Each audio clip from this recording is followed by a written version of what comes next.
Medo, medo, medo, vá para longe de mim. Meu destino eu mesmo vou fazer, e será bem feliz. Marielza Tiscati.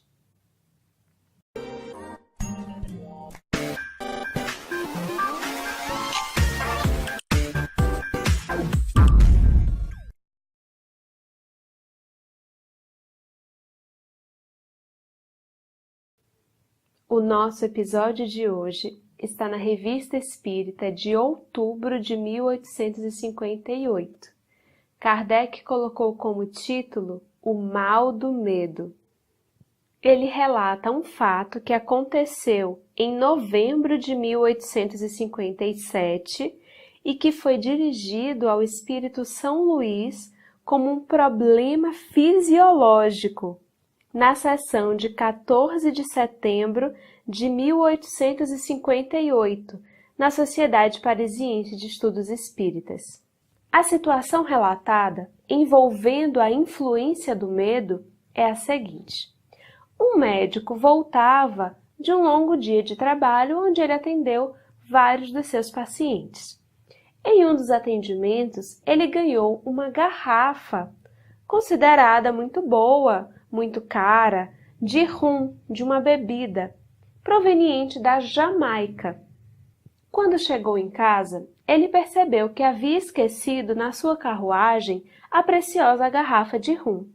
E então comentou com o chefe da estação que havia deixado em uma das suas carruagens uma garrafa de veneno fatal e que ele, o chefe da estação, advertisse aos cocheiros que tivessem cuidado, que não tomassem, porque era um veneno. Mal o médico entrou novamente em casa e vieram correndo informá-lo de que 3 cocheiros haviam ingerido aquele líquido, que na verdade era rum, era uma bebida, mas que eles estavam passando mal, com dores terríveis nas entranhas, no estômago, que achavam que iam morrer, porque eles achavam que tinham tomado o veneno fatal. E esse médico ainda teve muita dificuldade de realmente convencer aqueles cocheiros de que eles não tinham tomado nenhum veneno, de que era, na verdade, uma bebida, e uma bebida cara, um rum que ele havia ganhado. E então Kardec dirige a seguinte pergunta ao espírito São Luís. São Luís, poderia dar-nos uma explicação fisiológica dessa transformação das propriedades de uma substância inofensiva? Sabemos pela ação magnética que essa transformação pode ocorrer, no fato relatado acima. Porém, não houve emissão de fluido magnético, somente a imaginação agiu, e não a vontade. Kardec era um grande estudioso do magnetismo. Inclusive, ele estava debruçado já há bastante tempo sobre o magnetismo, antes mesmo de travar contato com o fenômeno das mesas girantes e, em seguida, se transformar no grande codificador, organizador da doutrina espírita. A resposta de São Luís: vosso raciocínio é bastante justo no que diz respeito à imaginação. Mas os espíritos malévolos que induziram aqueles homens a cometerem esse ato inconveniente fizeram passar no sangue, na matéria, um arrepio de medo, que bem poderíeis chamar de arrepio magnético, o qual distende os nervos e produz uma sensação de frieza em certas regiões do corpo. Como sabeis, qualquer frio na região abdominal pode provocar cólicas. Em todos os casos, porém, a morte não aconteceria. Há somente uma lição para os culpados e divertimento para os espíritos levianos. Ou seja, para além de um simples fenômeno do magnetismo que foi muito bem explicitado aqui por Kardec, o que São Luís está nos dizendo? Que existiam espíritos desencarnados, interessados em divertir-se com a situação, espíritos zombeteiros que não tinham mais o que fazer e que ficavam procurando situações para pregar peças, e encontraram naqueles 3 cocheiros os alvos ideais para o objetivo que eles tinham. Porque os cocheiros furtaram a bebida alheia, a bebida do médico, e quando souberam que poderia ser um veneno e que eles já haviam ingerido, foram então sugestionados, e aí há primeiro um fenômeno do magnetismo, pelas palavras de São Luís. Eles então sentem um arrepio de medo, que bem poderia chamar de arrepio magnético. E aí os espíritos desencarnados se utilizam disso para fazê-los acreditar que estavam sendo envenenados e que aquela cólica que eles sentiam era, na verdade, fruto do veneno, quando nada mais era do que fruto do medo.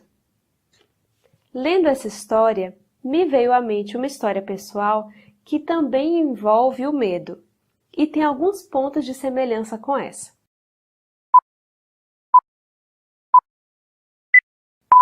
Há uns 6 ou 7 anos atrás, eu estava ainda morando em Salvador e tinha que atravessar uma passarela que fica lá na região de Iguatemi para poder ir ao Detran e pegar minha carteira de habilitação. Acontece que eu tenho muito medo de altura. Muito medo de altura. Então, todas as vezes que eu precisava atravessar uma dessas passarelas que tem lá, eu nunca ficava nas bordas. Eu sempre passava no meio.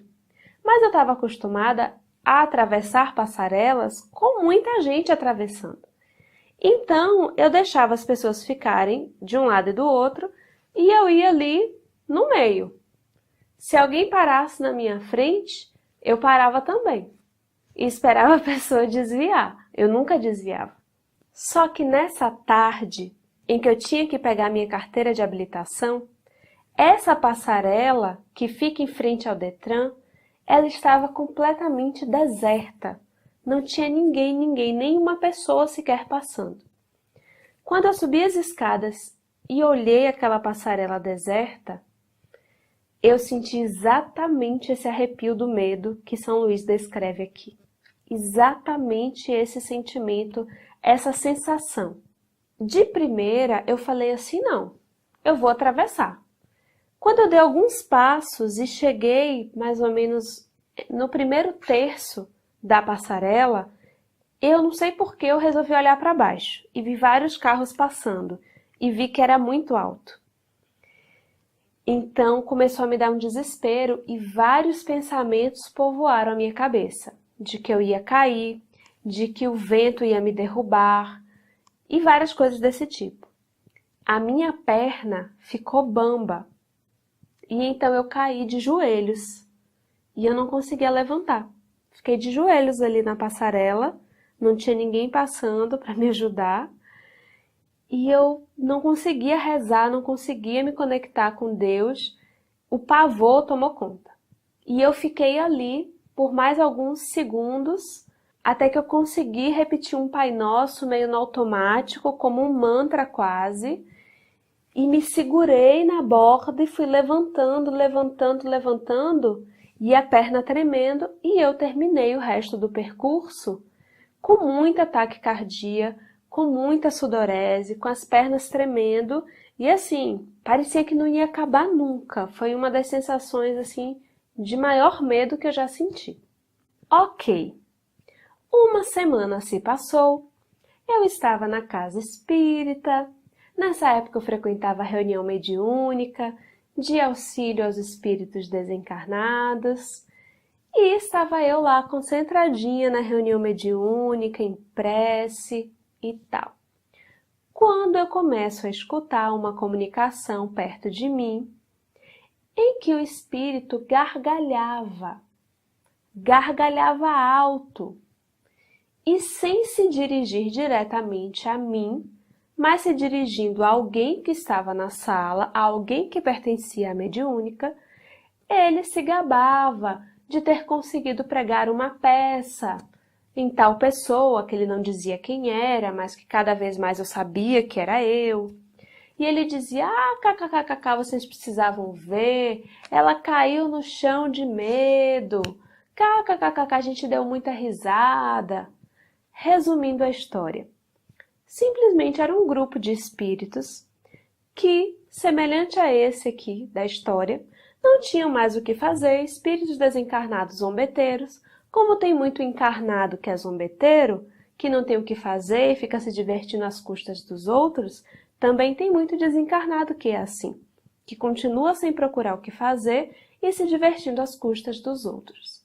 E então, esse grupinho, que se unia ali pela afinidade de zombar da vida alheia, de pregar peças, estava simplesmente passando na rua, se deparou com o meu medo e falou assim, vamos lá. E aí eles começaram a insuflar cada vez mais medo, e aí retroalimentavam o meu medo, e eu fiquei naquela situação paralisada. E eles estavam lá na mediúnica. Olha o que diz São Luís. Os espíritos malévolos adoram rir. Acautelai-vos aquele que julga dizer uma coisa agradável às pessoas que o cercam e diverte uma sociedade com suas brincadeiras ou atitudes. Por vezes se engana, o que frequentemente acontece, quando pensa que tudo isso vem de si próprio. Os espíritos levianos que o rodeiam, com ele se identificam e pouco a pouco o enganam a respeito de seus próprios pensamentos. Nem por isso os espíritos são inimigos da alegria. Às vezes também gostam de rir para vos ser agradáveis, mas cada coisa tem seu tempo. Quando a história, a piada, a anedota é muito pesada, ofende alguém, é de baixo calão, a gente sabe identificar. E é disso aqui que ele está falando. Que em muitos casos, aquelas gargalhadas e aquelas situações que a pessoa conta e que podia passar sem essa, né? Podia ter mais cuidado com aquilo que fala, ela acha que é ela que está falando e muitas vezes ela está influenciada por espíritos como esses, zombeteiros, que não tem mais o que fazer. O fato é que o medo é extremamente necessário. Ele tem uma função importantíssima, inclusive para a nossa sobrevivência, para a nossa autopreservação. O problema está no medo desmedido, fora da medida. Porque quando isso acontece, ao invés de nos preservar, ele nos aprisiona, ele nos paralisa, ele nos impede de alcançar o que precisamos realizar. Ele nos impede de ir onde precisamos ir, de fazer aquilo que necessitamos fazer. Mas a mensagem que eu queria deixar por conta desse artigo do Kardec é: existe o medo que é só nosso e existe o medo que é alimentado por aqueles com os quais nós nos conectamos. Então, uma coisa importantíssima nesse assunto é quebrar a sintonia de retroalimentação do medo e sintonizar com os benfeitores, com o nosso anjo da guarda, que estão aqui ao nosso redor, sempre apostos, sempre disponíveis para nos ajudar. Podemos evitar isso. Falo para vós, elevando-nos a Deus, por meio de pensamentos menos materiais.